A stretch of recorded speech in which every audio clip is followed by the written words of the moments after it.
There's all sorts of crazy things you can do. Yeah, I've always thought that because there's so many times that, let's say you're bringing a girl to a brewery, they don't like beer. Well, you got cider, or they got wine, or like you said, they got whiskey, or you need other options for people that don't just like beer. Correct. Which is, I think, always a good thing to have because it's a smorgasbord. It's a buffet. You need something for everybody. Well, there's ebbs and flows in the market. Exactly. Seltzer was white hot. It's settled. RTDs is going up. Yep.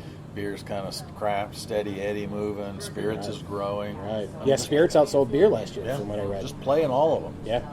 See what happens. And you could barrel age your own beer in your own whiskey. Yeah, there's a lot of incestual things that can happen. Exactly. So, again, with the DFW being as big as it is, were there some other breweries that kind of helped you guys out when you guys were starting, or maybe ones that have started up since you guys have had your feet underneath you that you've helped out? Yeah, I mean, when we started, there were guys that came through here. I think of one because I gave him a lot of grief last week. Last week we had the craft brew conference in Austin. I heard about that. Yeah, and the owner of Denton County Brew Company was there, Seth. Seth, I like Seth. Seth's a very nice guy. Wonderful, wonderful guy. He's probably the nicest guy in the beer business. He really is a great guy. And I reminded him that we'd been open 2 years or something, and he walked in and said, "Hey, I'm thinking about opening a brewery." And I go, if I knew now what I knew, if I knew then what I know now, I would have saved you millions of dollars. But he goes, "Yeah, I'm glad you didn't tell me, or I would have never done it. I love what I do." And I go, but we had a good conversation with him. There's been a lot of people that have swam through here, and for us, we were just kind of blind ambition. We just went after it, and the guys at Franconi were not that fond of us coming in. We were like, "Uh-oh, I don't like this." Right. We were the only ones here. Now you guys are. Yeah. But everybody in the craft space is very open and teaming for the most part. Yeah. There are a couple, but it's a good business. And then when you leave and you go to another city, everybody's total open book, which is great. So craft just needs to make good beer, and they need to innovate. Exactly. With that going on, because you can't get a lot of innovation out of Miller Coors Bud. It's pretty much they've had that one recipe for almost 100 years. Yeah, and it does well, and they will grow in other markets in the world. China's a big market, Africa's a big market. They have a lot of room to grow, and they are. Yeah. Outside of the U.S., of course, kind of taking a hit here. So. Yeah. Now, every brewer I've talked to here down in Houston, I talked to Ingenious. Over in New Orleans, I talked to them. It's not like a lobster pot where everyone's trying to pull each other down so where they can get up. It's everyone is helpful. Everyone is, hey, here's my number. Text me, call me, any questions, whatever. Or if you have questions, you can contact them. Right. That's what I love so much about the craft brewing industry is that it is. Everyone's here to help everybody else. No one's here to be like, okay, well, I'm not going to say nobody. Most people are not here to, knock the legs out from anybody else. And you need that support. Exactly. You need to, send somebody over if they need help a day. Yeah. Or, I'm 3 bags short of this kind of a grain, or I need some hops, and everybody's trading back and forth. Yeah. So it's a good business. Not like the semiconductor business. Right. Semiconductor business, you go into a meeting, your lawyer has to be with you. It's like, gee, this is kind of uncomfortable. Yeah. So. I came from the wine industry, so it is roughly that way as well. It's not everyone's out. No, I have this wine, and that's it. Like, I don't care what our competitor has. Ours is better. Yeah. Until it's not ours, and then it's garbage. Right. Yeah. Or until we have their stuff, then it's the best thing ever. Right. Yeah. It's amazing. Right. Yeah. Now, I'm not trying to get you in trouble. Do you have a top 5 favorite DFW breweries? Oh, God.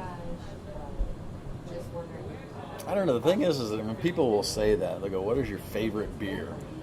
Well, it depends on where I am. If I'm at the beach, or I'm at home, or what am I doing? I'm not drinking Full Grown Man all the time, But favorite brewery. I mean, everybody has their own little niche and their own personality. So, there are breweries that I respect, maybe more from a business side, of what they have done and how they've stayed true. I think Michael Peticolis has done a great job and just staying true to who he is and what he's all about. He doesn't leave his lane too much. He doesn't get in trouble. He's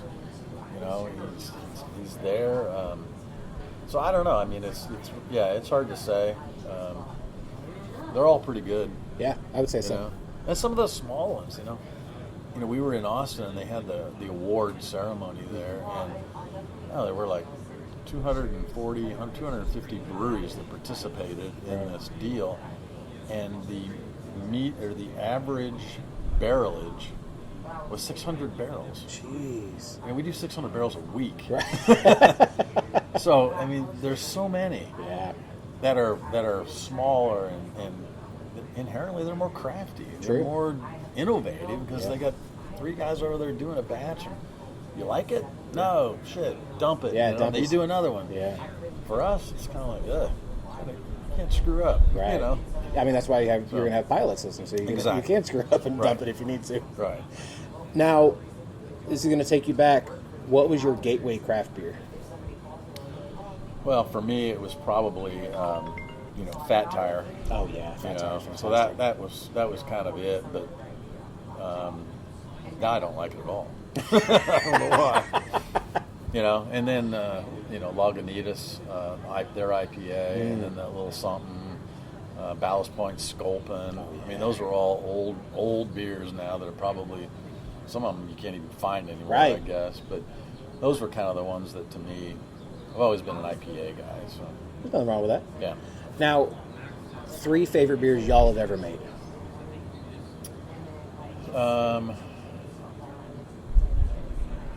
We have a beer now, and I think we're bringing it back as a seasonal Mexican salted lime lager. So is that the Day of the Dead? No. Okay. No, it's a lager, but you know how back in the old days, they used to dress a beer. Mm-hmm. So you get a Tecate, right? Yeah. And you put the salt and lime on top of it.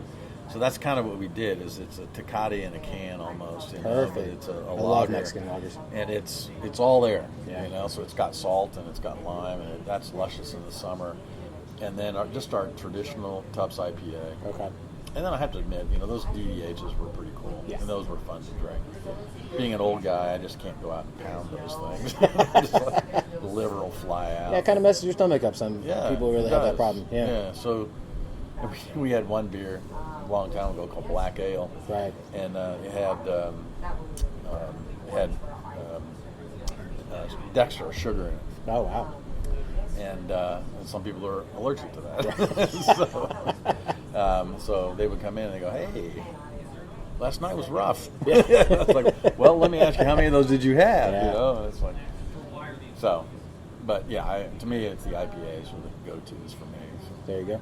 Now, if somebody were to walk in now, never had your beers, what is a flight, maybe 4 or 5 beers that they could have that would be like, this is what Tupps really is? I would definitely do just the basic Tupps IPA. Okay. I do the DDH. I do juice pack. There you so go. that kind of covers all that. I would tee up a full-grown man. Yeah. Got to have that. You have to. Kind of take them on the darker side. Right. And what else would be good?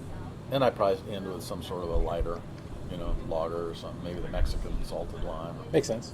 Yeah.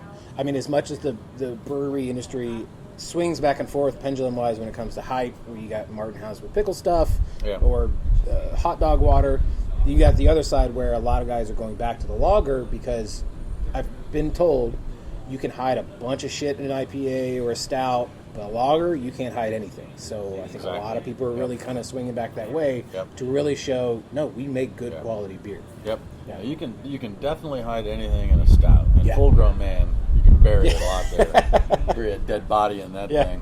But with a lot of the aromas that you get out of these IPAs, they're not as forgiving as a stout. Yeah. But you're right. When you get to a lager, and lagers take twice as long. Right. So we stayed away from lagers for the longest time. We did our first lager 2 years ago. Wow. So we were like 6 years old and we never even done. Yeah. So, but I think every brewery really would love to have the year you're in to be the year of the lager. Yeah, exactly. We want to have people buying them because they're inexpensive to make. True. And we all need to make money, and right now it's difficult. Right. The prices of everything from grain and hops and cans. Yeah, I say aluminum shortage was a big thing for a while. It is, and prices floated up. Yeah. and they're not coming down. No. So well, I think that it's a weird thing that they realized. Oh no, people are going to pay this still. We're not touching anything. Exactly. Like, why would we? Why? Yeah, right. we have a surplus of aluminum or grains or whatever, but they're going to still pay it. Yeah, and unfortunately, well, I talked to White Labs at this conference, Okay. and they make very, very high quality yeast. Yeah. And it's almost all. I think they have one SKU that's not fresh; it's dry, but everything else is liquid. And you get it FedExed in, and you take care of it, and you do your thing, and that's all we use. Yeah. And he said right now they're losing customers because they got to lower their cost. Wow. Well, when you lower and you go to dry yeast, it's not the same. True. So then your quality starts to suffer, So then you start shopping around for grain. Well, the only way to get cheaper grain is to buy grain that's not as fresh. Then your quality goes down. So you end up going down that rabbit hole, and it's not a good way to go. No. So, and then the other flip side of it is you can't just say, well, I'm going to make profits, I'm just going to raise prices. Well, then it becomes too expensive. And Right. people are like, why do I have to spend $14, $15 for a 6-pack? So it's a tough deal right now. I think there's going to be, a shakeout. I think there's going to be people that are just going to be, it's not what I thought it was. So I'm going to, not going to continue on. Right. And you also have to get a certain volume, make it all worthwhile. Sure. Yeah. Which is unfortunate because, again, this is a dream job for a lot of people. Yeah. And if they, without, not due to their knowledge or not anything in their control, sometimes it just doesn't work. Right. Which is unfortunate. Yeah. So grain prices go up because there's a war in Ukraine. It's like, damn, how can I help? Yeah. It's like, so, yeah, it's a very complicated thing. Right. And all that stuff with China, stainless steel prices, the majority of stainless comes out of China. A lot of fabrication there, so it's good news is that all of our equipment, 100% of our equipment, is in the new facility. There you go. And it's paid for. Right. And we still have to bring it up. Right. But in the next 30 days, it'll all be clipping along. There we go. We just need gas. We need gas from the city. That last connection. Right. And then we can go. So. I feel like you've had no issues getting a lot of other things passed through the city. I think gas is not going to be a problem. It'll eventually happen. Yeah. Now, this is the Brewsers podcast, so I have to ask, if you were a pro wrestler or an MMA fighter, what would your name be? Oh, God.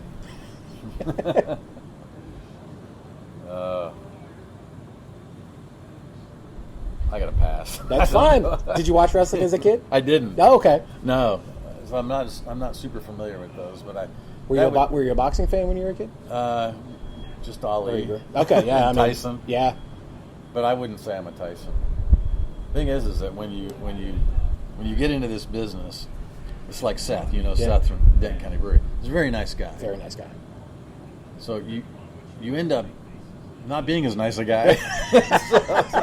So maybe there is a name in there for me. Oh, for people sure. are like, dude, you've changed. What's going on with you? Sorry, I'm just a little tense. I need gas. Yeah. Something that people you didn't think would get bent out of shape out of, but when you're running a facility, gas is kind of a big deal. It is, especially when it comes to a restaurant as well. Gas is kind of a big deal. It's like, don't you understand? It's like, no, I'm just here project managing this. It's like, well, I'm here to make beer. Right. Yeah. How can I do it in the shack? But now I got this giant facility, I can't even do it. Makes no sense. Some basics like water, CO2, right? Gas. The little things in life. Right. Yeah. Right. If people want to find you guys online, try your beer, visit the brewery, how can they do all the things? Best thing is website, and then at the bottom of the website, tuppsbrewery.com. Yeah. Bottom of the website, it's got all of the the social media stuff, and Instagram and Facebook and Twitter, all that in there. And so link to that, follow us. There you go. The way to get the most current information is not on the website, though. Once you get to our Facebook page, then just follow us on that, and we'll barrage you with events and everything that we're having here. We are having an event here in, I think, 2 weeks called Festival of Darkness. Okay. All we sell is dark beer that night. Ooh. So it can be a shit show. Yeah. So it's everybody there sampling all the dark beer, and we have this musician that's playing, and he is really crazy because it's like you've seen that techno looping stuff, oh, yeah. but he plays these instruments that are all together. He'll play the violin, Okay. the cello,